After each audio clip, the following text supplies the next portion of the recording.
আমার সেই গল্পটা এখনো শেষ হয়নি। শোনো,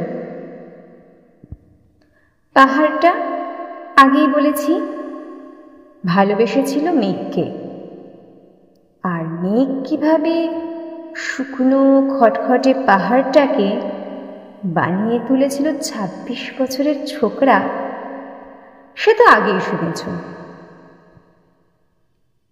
সেদিন ছিল পাহাড়টার জন্মদিন।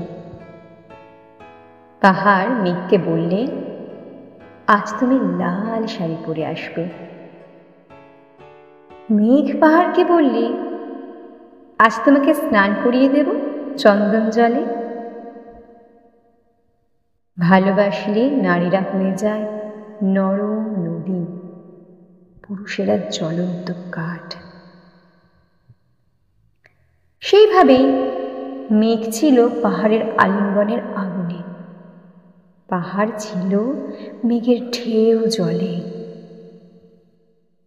হঠাৎ আকাশ জুড়ে বেজে উঠল ঝড়ের জগঝম্প।